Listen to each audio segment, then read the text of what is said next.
우리가 인생을 살면서 날마다 좋은 일만 생기면 얼마나 좋겠습니까? 그러나 실제로 우리의 삶은 많은 고통들이 있는 삶을 살고 있습니다. 우리는 몸에 병이 생겨서 고통을 당하기도 하고, 또 경제적인 문제로 너무 돈이 없어서 고통을 당하기도 합니다. 또한 부모, 자식 간의 인간관계로 고통을 받기도 하고, 또 여러 가지 업무나 사업 때문에 고통을 당하기도 합니다. 참 이러한 고통은 우리를 괴롭게 하죠. 특히 코로나19가 창궐하면서 빨리 끝났으면 좋으련만 여전히 코로나 바이러스가 전파되는 걸 통해서 우리의 삶이 고달프고 고통을 겪고 있습니다. 인간의 고통은 인간이 타락한 결과물이기도 합니다. 아담과 하와가 타락한 다음에 하나님께서 여자에게 창세기 3장 16절에 말씀하셨죠. 여자야, 내가 너에게 크게 잉태하는 고통을 더하리니. 인간이 타락한 다음부터 여자들에게는 큰 고통이 닥쳤습니다. 우리 인생들은 영적으로 다 여자라고 할 수 있죠. 예수 그리스도만이 우리의 신령한 신랑 되시는 분입니다. 타락한 결과 큰 고통 속에 살아갈 수밖에 없는 것이죠. 성경을 보면 많은 숫자들이 등장합니다. 1, 2, 3, 4, 또 5도 등장하죠. 6, 7, 8, 9, 10 모든 숫자들이 성경에는 다 나옵니다. 그런데 그 중에서 5라는 숫자는 고통과 관련이 되어 있습니다. 요한계시록 자세히 보면 9장 1절에 요한계시록 9장 1절에 5번째 나팔 재앙이 쏟아지죠. 그런데 계시록 9장 5절 보니까 5개월 동안 사람을 괴롭게 합니다. 5번째 나팔 재앙인데 또 하필 5개월 동안 사람을 괴롭게 한다라고 계시록 9장 5절에 말씀하고 있죠. 이 정갈이 사람을 쏘는 것 같은 그 고통인데 죽이지도 않으면서 5개월 동안 고통 속에 집어넣는다고 말씀하고 있습니다. 인자의 임함은 노아 때와 같습니다. 하나님께서는 노아 시대에 홍수로 심판을 하셨습니다. 홍수가 쏟아지는데 자그마치 150일 동안 물이 창일하였다라고 창세기 7장 24절에 말씀하고 있죠. 이 150일도 계산하면 5개월입니다. 노아 시대의 달력은 한 달이 30일이잖아요. 그러니까 150일이니까 정확하게 5개월 동안 사람들이 다 죽임을 당하고 그리고 물이 창일하였습니다. 하나님은 우리에게 고통을 주시기도 하지만 그러나 감사한 것은 하나님께서 우리에게 고통만 주시는 하나님이 아니라는 거죠. 고통을 능히 이기고도 남을 만한 넘치는 은혜를 주시는 분입니다. 오늘은 고통 속에서 하나님께서 어떠한 은혜를 주시는지, 어떠한 넘치는 은혜를 주시는지 같이 살펴보도록 하겠습니다. 첫 번째로 고통 속에 찾아오시는 은혜가 있습니다. 고통 속에서 찾아오시는 은혜가 있습니다. 오늘 본문에 베데스다 연못이 나옵니다.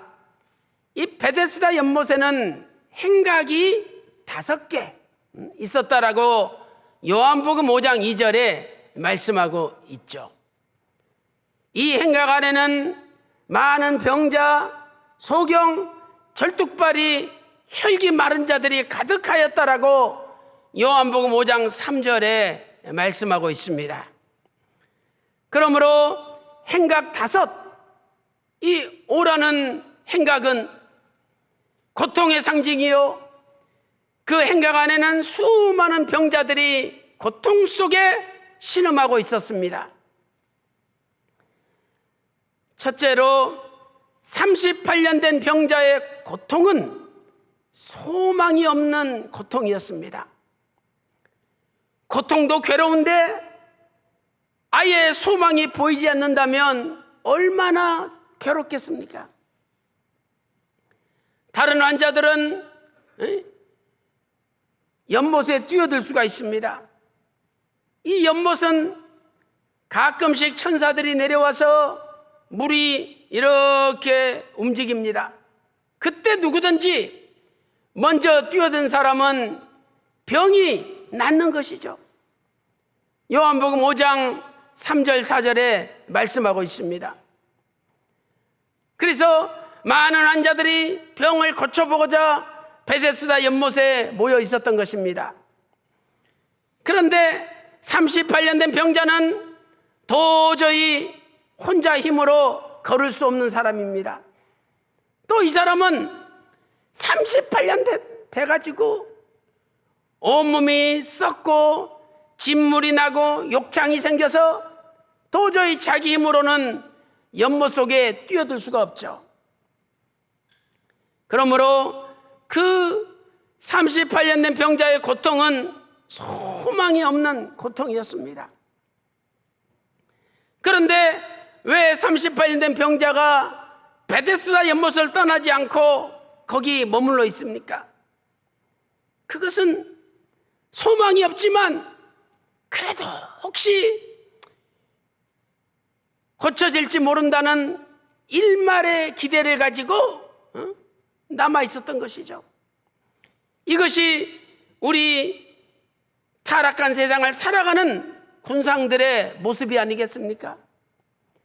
우리도 분명히 안 되는 줄 알면서, 도저히 소망이 없는 줄 알면서도 그래도 해결되지 않을까 하는 일말의 기대를 가지고 살아가고 있지 않습니까? 두 번째, 예수님께서 고통의 현장에 찾아오셨습니다. 그런데 참으로 감사한 것은 예수님께서 그 고통의 현장에 찾아오셨다는 사실이죠. 여기서 우리는 두 가지 은혜를 발견할 수가 있습니다. 첫 번째는 양의 문으로 들어오신 은혜죠. 그 당시에 예루살렘에 들어오는 문이 여러 개가 있었습니다. 그런데 하필 예수님께서는 베데스다 연못에 가까운 양의 문으로 들어오셨다는 사실입니다. 만약 예수님께서 양의 문으로 들어오시지 않았다면 이 38년 된 병자를 만날 수가 없었던 것이죠. 두 번째 은혜가 있다면 그 많은 환자들 가운데 하필 38년 된 병자가 있는 쪽으로 오셨다는 은혜입니다. 요한복음 5장 2절 말씀 보니까 행각이 5개가 있었습니다. 이 고고학적으로 파보니까 연못이 엄청나게 큰 연못입니다. 아니, 이런 행각이 5개가 있을 정도니 연못에 얼마나 연못이 크겠습니까? 그리고 각 행각마다 수많은 병자들이 가득가득 차 있었습니다. 그런데 예수님께서 다른 행각에 가지 아니하시고 38년 된 병자가 있는 행각으로 걸어오셨습니다. 이것이 은혜죠. 사랑하는 성도 여러분, 오늘 저와 여러분도 도저히 인간의 힘으로는 해결할 수 없는 고통의 현장, 전혀 빛이 보이지 않는 소망이 없는 고통의 현장 가운데 살고 있지 않습니까? 그러나 바라옵기는 예수님께서 그 고통의 현장에 찾아와 주시는 은혜가 있기를 소망합니다. 이 은혜만 있으면 모든 문제가 다 해결되는 거죠. 세 번째, 주님이 오시자 고통이 해결되었습니다. 주님이 오시면 고통이 해결됩니다. 예수님께서 38년 된 병자를 찾아오시자마자 요한복음 5장 6절에 물으십니다. 네가 낫고자 하느냐? 네가 낫고자 하느냐? 예수님께서는 이 사람의 간절한 사모하는 믿음을 다시 한번 체크하신 겁니다. 오늘 우리에게도 간절한 믿음, 사모하는 믿음이 필요합니다. 저는 장로회 남성교회 임원분들과 함께 금요일 날 새벽 3시에 지리산 하나님의 사람 박유시 원로 목사님께서 3년 6개월 7일 동안 기도하신 그 기도체에 올라가서 기도하고 내려왔습니다. 얼마나 기도가 뜨겁고 은혜가 쏟아지는지, 야, 오길 잘했구나, 이런 고백이 절로 나왔습니다. 그런데 같이 올라가신 분 가운데 우리 장로님, 김병철 장로님이 83세예요. 그 83세 되신 분이 그 기도처까지 올라갔다가 내려왔습니다. 야, 대단한 겁니다. 장로님께서 올라가시는 것이 다른 사람들한테 짐이 될까 봐 오히려 많은 분들이 장로님 꼭 올라가실 것이냐고, 꼭 올라가실 거냐고, 은근히 안 올라가셨으면 좋겠다라는 마음으로 물어본 거예요. 근데 장로님 결심이 대단합니다. 내가 이 나이에 한 번은 올라가서 박윤식 원로 목사님이 어느 곳에서 기도하셨고 어떻게 기도하셨고 어떤 고난의 현장에 계셨는지 내가 체험해야 될 거 아니냐고. 내가 다른 교회 다니다가 늦지막히 이 교회 와서 내가 체험해야지 면목이 있다고. 그러면서 간절히 나는 올라가야 된다 원하셨습니다. 하나님께서 도와주신 거예요. 그래서 그 83세 나이에 거뜬히 지리산 기도처에 갔다 오신 거죠. 예수님께서 네가 낫고자 하느냐 물으셨을 때에 요한복음 5장 7절에 38년의 병자가 어떻게 대답했습니까? 주여, 물이 동할 때에 나를 못에 넣어줄 사람이 없습니다.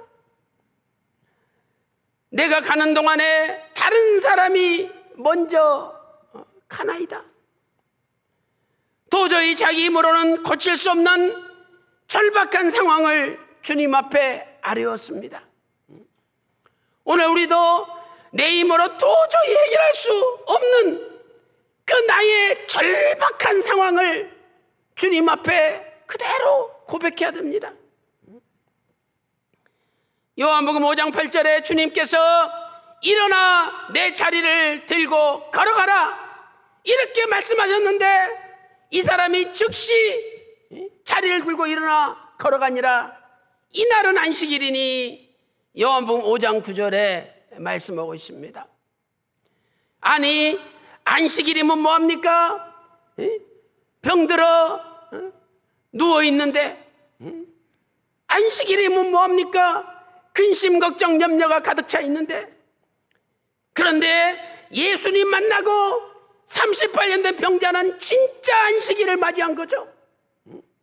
그래서 자리를 들고 걸어가니라. 이날은 안식일이니 드디어 인생 최고의 안식을 맞이한 겁니다. 이처럼 예수님께서 찾아오셔서 말씀을 선포하시면 인생의 모든 고통이 해결되고 그분의 인생의 진정한 안식이 찾아오는 것입니다. 사랑하는 성도 여러분, 오늘도 도저히 해결할 수 없는, 소망이 없는 고통 속에 살고 있지 않습니까? 그러나 오늘 주님께서 여러분에게 찾아와 주셔서 일어나라, 내 자리를 들고 걸어라 말씀하여 주심으로 여러분의 고통의 현장에 모든 문제가 해결되고 즉시 일어나 걸어가는 놀라운 기적이 일어나시기를 주님의 이름으로 축원합니다. 큰 두 번째, 고통 속에 끝까지 남는 은혜가 있습니다. 고통 속에 끝까지 남는 은혜가 있습니다. 첫째로 십자가 밑에 5명이 있었습니다. 여기도 5라는 숫자가 나오잖아요. 십자가 밑에 5명이 있었어요. 요한복음 19장 25절 말씀 보니까 십자가 곁에는 모친과 이모와 또 글로바의 아내 마리아와 막달라 마리아가 있었더라 말씀하고 있죠. 그리고 요한복음 19장 26절에 예수님의 사랑하시는 제자가 그 밑에 있었습니다. 사도 요한이죠. 그러므로 여자 4명, 남자 1명, 5명의 사람이 십자가 밑에 있었던 것입니다. 두 번째로 5명은 예수님의 고통에 동참하였습니다.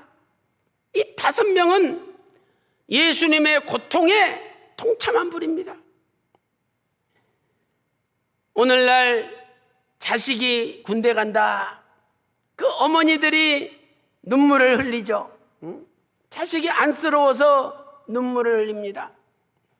그렇다면 만약 자식이 깡패들한테 둘러싸여가지고 몽둥이로 두들겨 맞는 것을 어머니가 보고 있다면 얼마나 어머니 마음이 고통스럽고 아프겠습니까? 그 십자가 밑에 예수님의 어머니가 있었습니다. 예수님의 처참함은 이루 말할 수가 없는 것이죠. 양손 양발에 못이 박히고 머리에 가시멜리건을 쓰시고 온몸에 채찍에 맞으셨습니다. 이렇게 굵은 못으로 큰 망치를 가지고 예수님 손목에 박을 때 핏줄이 터지고 예수님이 너무 아파서 비명을 지릅니다.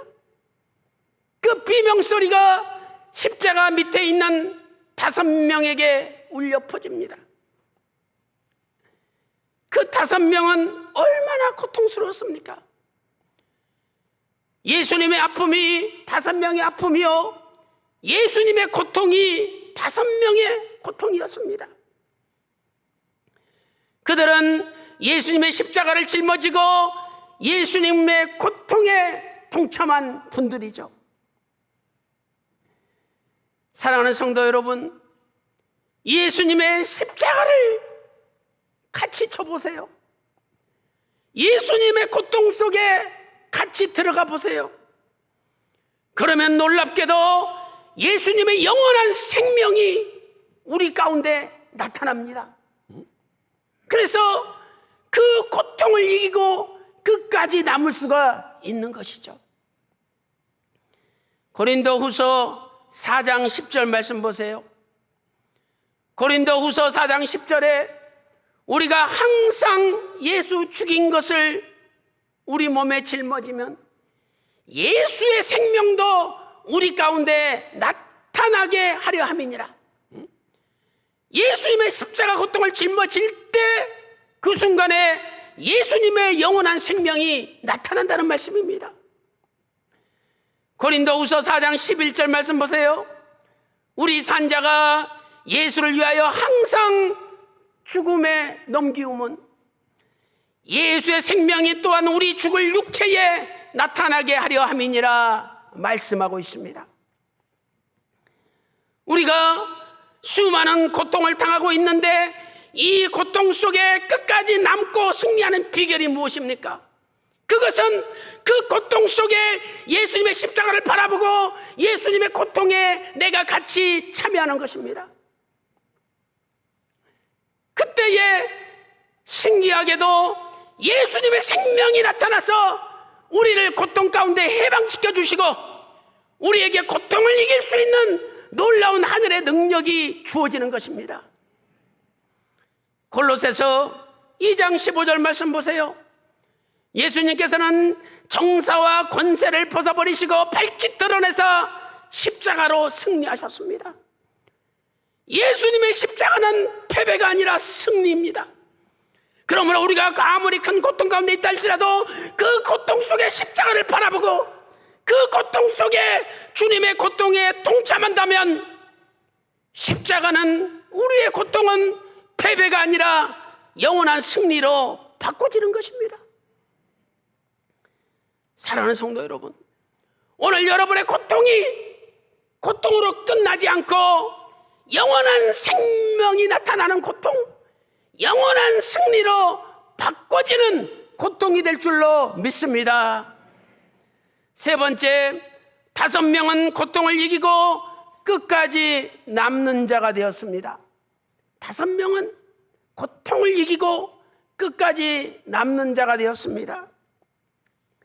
만약 이들이 예수님 바라보는 게 너무 고통스럽고 이 마음의 고통이 너무 커서 견디지 못하여 십자가 밑을 떠났다면 그들의 이름은 성경에 기록되지 않았을 것입니다. 고통을 이기는 사람만이 끝까지 남는 자가 되는 것이죠. 만약 우리가 우리의 사는 것이 너무나 고통스럽고 너무나 힘들다고 말씀을 떠난다면 우리는 결국 십자가 밑을 떠나는 사람이 되는 것입니다. 고통을 이기는 사람만이 끝까지 남는 자가 되는 것입니다. 우리 힘으로 남는 것이 아니라 하나님께서 남을 수 있는 은혜를 주십니다. 남을 수 있는 은혜를 주십니다. 로마서 11장 5절 말씀 보세요. 그런즉 이와 같이 이제도 은혜로 택하심을 따라 남는 자가 있느니라. 로마서 11장 5절에 은혜로 택하심을 따라 남는 자가 있다라고 말씀하고 있습니다. 사도 요한은 끝까지 남는 제자가 되었습니다. 12제자 가운데 가장 마지막까지 살아남아 주님 재림하시는 계시를 받고 요한 계시록을 기록한 제자가 사도 요한입니다. 하나님께서 사도 요한에게는 끝까지 남는 은혜를 주신 것입니다. 사랑하는 성도 여러분, 오늘 어떤 고통 속에 빠져 있습니까? 그러나 주님께서 그 고통을 이기는 넘치는 은혜를 주십니다. 오늘도 이 은혜를 받고 이 은혜를 사모하여 마침내 끝까지 남는 자가 되어 사도 요한처럼 주님 재림의 계시를 받고 주님의 재림에 동참하는 저와 여러분이 다 되시고 그리하여 여러분의 모든 삶이 야, 너는 끝까지 남는 자구나 하나님 앞에 인정받는 저와 여러분이 다 되시기를 주님의 이름으로 축원합니다. 결론적으로 고통은 새로운 축복의 통로입니다. 얼마나 감사합니까? 고통은 새로운 축복의 통로입니다. 첫째로 수가성 여자에게는 과거에 남편이 5명이 있었습니다. 요한복음 4장 18절에 예수님께서 야, 너 과거에 남편이 5이 있었다. 현재 네 남편도 네 남편이 아니다. 이렇게 말씀하셨죠. 그 과거에 5명의 남편은 이 여자에게 고통 자체였습니다. 이 여자의 몸을 망가뜨리고 재산을 다 뺏어가고 모든 걸 다 유린했던 고통 그 자체였습니다. 그러나 그 고통이 있었기에 수가성 여자는 마침내 영원한 남편 되시는 예수님을 만나게 된 것이죠. 그러므로 그녀에게 있어서 고통은 새로운 축복의 통로가 되었습니다. 두 번째, 고통 가운데 태어난 야베스는 5가지 기도를 드렸습니다. 야베스, 그 이름의 어원을 보면 슬픔, 고통, 수고 이런 뜻입니다. 슬픔, 고통, 수고. 얼마나 어머니가 아들을 낳으면서 힘들고 고통스러웠으면 아들 이름을 고통이라고 짓겠습니까? 예를 들어서 성이 김씨다, 그 아들 이름을 김고통. 성이 이씨다, 아들 이름을 이고통. 이렇게 지은 거예요. 아무리 그래도 그렇지 어떻게 아들 이름을 고통으로 짓습니까? 역대상 4장 9절 말씀 보세요. 역대상 4장 9절 말씀 보니까 야베스는 그 형제보다 존귀한 자라. 그 어미가 이름하여 야베스라 하였으니 이는 내가 수고로이 낳았다 함이었더라. 현대인의 성경을 보면 더 실감나게 번역하고 있습니다. 야베스는 그의 다른 형제들보다 유별나게 뛰어난 점이 있었다. 그의 어머니가 그를 낳을 때 무척 고생하였다. 그러므로 그 어머니가 자식을 낳고 이름을 야베스라고 지었는데 이것은 고통이라는 뜻이다. 이것은 고통이라는 뜻이다. 아들 이름을 고통으로 지은 거예요. 그러니 이러한 고통 속에 태어난 야베스의 삶은 얼마나 고달프고 고통스러웠겠습니까? 그런데 야베스가 존귀한 자가 되었습니다. 야베스는 고통 속에 고통을 이기는 5가지 기도를 드렸습니다. 첫 번째로, 주께서 내게 복에 복을 더하사. 하나님, 나한테 복만 주지 마시고 복에 복을 더하여 주십시오. 두 번째, 나의 지경을 넓히시고, 내가 이렇게 다 쓰러져가는 오두막집에 살고 있는데 내 지경을 좀 넓혀달라고. 내 지경을 넓히시고, 세 번째, 주의 손으로 나를 도우사. 높은 사람 손으로 나를 도와줘도 잘 될 판인데 주님의 손으로 나를 좀 도와달라고. 네 번째, 나로 환난을 벗어나. 이제 환난 좀 벗어나게 해주십시오. 다섯 번째, 근심이 없게 하옵소서. 근심이 없게 하옵소서 기도하였습니다. 이 근심이 히브리어 아차브란 단어인데 고통이란 뜻이죠. 자기 이름 그대로 하나님 내 고통 좀 없애달라고 하나님 앞에 기도하였더니 그 기도가 응답이 되었습니다. 역대상 4장 10절 하반절 말씀 보니까 하나님께서 그 구하는 것을 허락하셨더라 이렇게 말씀하고 있습니다.